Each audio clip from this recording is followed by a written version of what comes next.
Pick a move in the ring. You can hit me with the words you fling. Hey guys, what's up? It's Nick Atkin on the South China Morning Post in Hong Kong, SCMP MMA. This is post-fight. Got another fun guest for you today. None other than Lilian Garcia, the ring announcer for the PFL. Lilian, it's a pleasure to speak to you. How are you doing? Oh, it's so great to be here. Thank you so much for having me on. Really appreciate it. No, thank you. I'm a huge mark, for wrestling, professional wrestling. So this is a bit of a dream come true for me. I've got to say, I didn't actually realize that you were doing the ring announcing for PFL until some of the PRs there told me. And as soon as you told me, I jumped all over the opportunity because such a huge fan of your work. And yeah, how did you get into switching over to MMA? I know you've still been doing some stuff with WWE. You have the podcast. Maybe we can get into that a bit later. But yeah, just first up, how did this opportunity come about? Yeah, thank you so much, first of all. Really, that's very nice to hear. I try to really do a really good job with my work and so that people can resonate with it. So I appreciate that. After I left WWE, I decided I didn't even think, to be honest with you, that I was going to be stepping into another realm. But then the opportunity came by a friend of mine who called me, who said, "Hey, the PFL is looking for you." And I was like, "Looking for me for what?" And they're like, "To be their announcer for MMA." I'm like, whoa, that would be awesome. So I contacted them, and I had a great meeting with George Greenberg and James, and both of them were just so great. I was immediately intrigued. I also love the sport of MMA. I'm very much into wrestling, combat sports, athletics, just of any, just realm, really. I just really respect athletes. And so they gave me this opportunity, and I'm not going to lie, I was a little timid and scared and felt like it was my first day all over again at WWE, but they set me up to win, and it was just so much fun. And here I am, going to be back again. I'm so excited. Yeah, I was going to ask you already said it for me though. I was going to ask, were you a big fan of MMA before? How did you get into it? And, when did you start? Who are your favorite fighters? Just tell me a little bit about that. Yeah, no. So I'm a person that I love to be transparent. I love to be honest. And I love to tell people, like, I wasn't like following religiously like I did with wrestling, because wrestling had been my life for so many years, announcing for 15 years in total, really been involved with wrestling for 20 years now. But MMA always intrigued me, especially seeing like Brock Lesnar go over to MMA, and then Ronda Rousey coming over to WWE, and then just flipping through the channels itself. I would see some of the fighters, and I'm like, whoa, what is happening? And so it just intrigued me, the whole sports of it.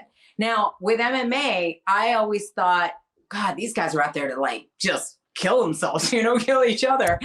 And then when I actually sat at ringside and was able to see the sport of it, and to see jiu-jitsu, mixed in with boxing, mixed in with wrestling, and really started to see, oh, these guys are super nice backstage. And then they get in there and something clicks, and it is a sport. And that's what intrigued me. And it's just been fascinating getting to be a fan of it more and more and more. This is a bit of an obvious question. Sorry, I'm sure you get asked it a lot, but what are the differences between announcing for pro wrestling and announcing for MMA? Are there any differences? Yes, there are. And I learned that when I started learning about PFL and the MMA fighters and what to do in that realm. Definitely, I would say some of the biggest changes is, with wrestling, pretty much the stats don't really change. Now, whether they've had a different as far as a different kind of match, or if they've had a different title, that changes, if they're champ or not champ. But their weights, their towns are pretty much always the same. Now with MMA, the stats are always changing. So that was the main thing. And look, at WWE, I memorized everything. And MMA, there's a reason you have a card. There's a lot of things to talk and say about a fighter. So that was some of the biggest changes. And even the tone of it, there's just a little few things here and there that there's differences, but it was fun because it's a whole new challenge for me. Yeah, and we're looking like April, I think, is the start for the new season. How excited are you to get back in there after last season was cancelled? That must have been a bit annoying for you, I imagine. I was devastated with everybody else. You didn't want to see that, especially coming off of such a a high New Year's Eve show and just a great season. And everyone was so excited to have the third season and another $1 million given away in each division. That was just something we were ready for it. And then, Corona just had a different, plan for everybody's life. And one of the things, you got to just roll with it. But the good part is that I had got the opportunity to do the show Prep Point with the PFL and got to interview a lot of the new fighters that you're going to be seeing in the 2021 season. And I love that. That's part of what Chasing Glory, my podcast, has been about too, is getting to know the fighters in a different way before they step into the cage here in 2021. So that was a silver lining of not having the season last year. And now going into this year, I'll be even more prepared knowing the new fighters. Yes, I spoke to Filthy Tom Lawler a couple of days ago, and he said he'd been on your podcast. And we were catching up. He's such a nice guy. How do you think Tom's going to do in the light heavyweight tournament this year? I'm really rooting for him. I love his podcast as well on Wrestling Observer. That's how I mainly know him, obviously. Yeah, he's got a background in wrestling. So it was cool when I got to know that I was going to be interviewing him. I'm like, oh, this is cool. We get to merge both worlds and talk about it, right? He's got such a personality. I love it when these fighters have personality. And he's just ready to go out there, ready to, prove something. And so I think it's going to be very intriguing with a lot of these fighters. I mean, they are ready. They're fired up. They see the $1 million.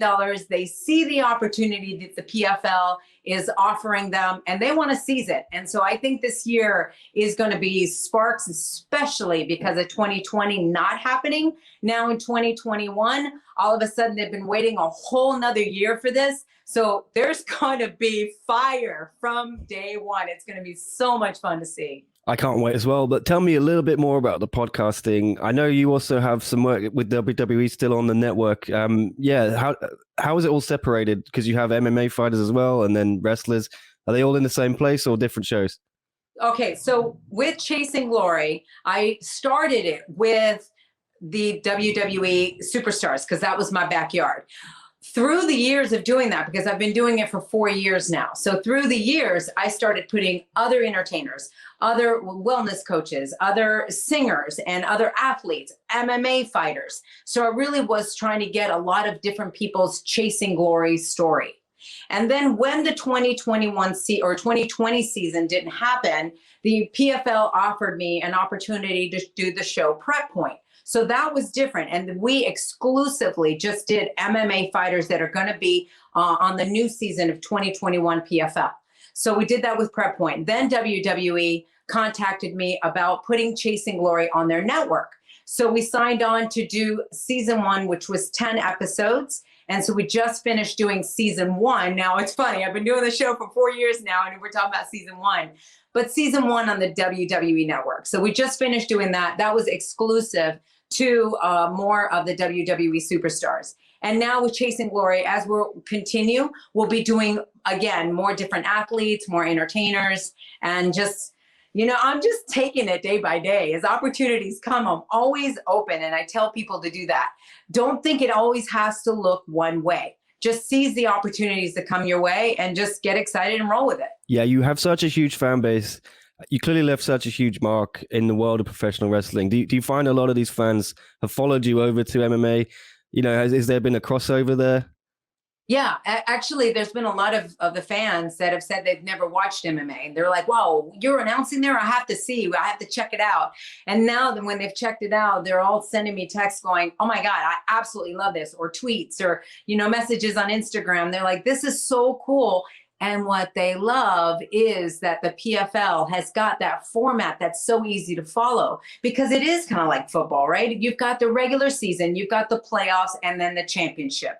So it makes it so much fun. It's the bracket, the narrowing down, the $1 million at the end. And so you follow these fighters and their journey, and that by New Year's Eve, you're just so fired up to see who's going to take it all. This might be a fun question. Any wrestlers off the top of your head who think might make a good transition into the cage? Who do you think would be a big MMA star? The whole package, personality, ability, star power, everything. Oh, wow. You know, some have tried, some have Yeah. definitely made it, and some have not. It's not so easy, right? So, and even vice versa. So I think, although it's been really cool to see like Matt Riddle, what he's been able to do at WWE, you know, from MMA, like again, Brock Lesnar and then Ronda Rousey. So it's really interesting to me seeing the opportunity more and more now of the crossover. Who I would like to see right off the bat I have somebody off camera right now throwing me some like names. Who would you say? Oh, AJ Styles would be a great one. Yeah, see, this is why I love my team. I love my team. So when I get stumped, I'm like, oh, that's right. Yeah, think about AJ Styles, right? He's just so athletic. But even somebody like Jeff Hardy, how cool would it be to see Jeff Hardy doing all of this? Like, there's so many athletes. That's what I love about this. It's just the athleticism. Yeah, would you like to get some kind of crossover going with PFL and WWE anytime? Have you ever had a word with anyone? You trying to instigate that? I haven't done it personally, but of course I would love that. That would be great. Again, you said it. It's because of the personality too, the fighters, the athleticism, the personality. I think that the more you have that, the more fun it is to watch somebody in the cage.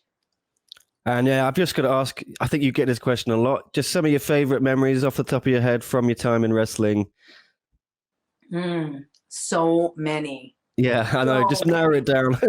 I know, it's so many. Anytime I got to announce at a WrestleMania, that was incredible. Looking at 80, 90, 100,000 people all around you from all different countries. I mean, 147 countries. I think it's like 86 different languages. I mean, you look around, you're like, this is the world coming together for this event. And it's just incredible. So that was always so much fun, including as well getting the opportunity to sing on the show, because singing has just been my passion since I was a little girl. I didn't know that I was going to be able to create my dream and put it into the wrestling world, but it's just beautiful that I got to do that. And also the PFL, I was able to do the national anthem at the end on New Year's Eve at the championship night. So that was just great that I can keep merging my love of singing into all of these opportunities. Yeah, I was going to ask as well, have the PFL allowed you to do all that? But they clearly have already. So let me go. Yeah. Will you be singing the anthem again when we get back to business in April? I hope so. And look, if they want me to, I'm there, of course. As an Army brat, the national anthem just means a lot to me. So it's really cool way to start an event. Obviously, the PFL, it's really rising again now. Hopefully, we're stacked for a big season. You know, there's a lot of competition, a lot of MMA leagues. Same with wrestling now. There's a bit more competition. Do you like seeing that? Other federations, other companies, you know, the rise of someone like AEW. Are you a fan of their product as well?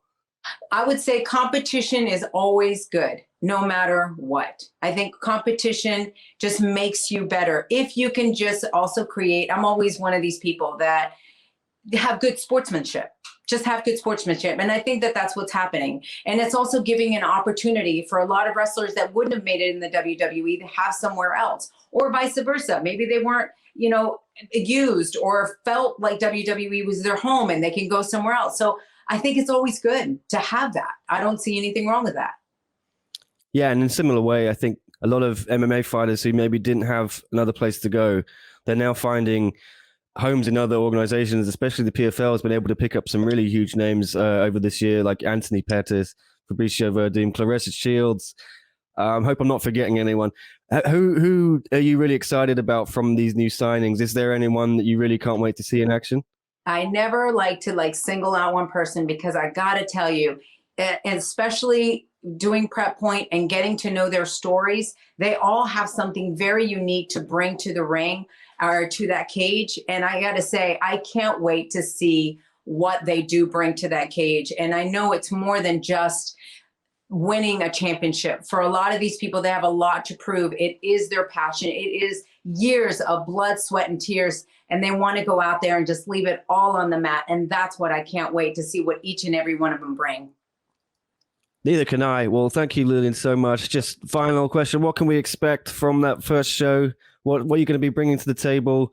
Anyone who hasn't seen PFL before, what are they in for? You gotta tune in because, dude, after canceling for a year, like I said, a lot of fire, a lot of action. Everyone's gonna be ready to go back into work and in that cage. And myself, I get chills already thinking about the opportunity to step in there and make these bigger than life introductions for these fighters that have done so much for the sport and have just, again, it's the blood, sweat, and tears. So of course, my job is to put them over and to make them have chills before going against each other. And that's what I can't wait for. Brilliant. Well, real pleasure, Lilian, to talk to you. I'm such a fan of your work, and I can't wait to see you announcing for the PFL. Thank you so much, Lilian, again, and appreciate you taking the time to talk to me. Thank you. Thank you very much.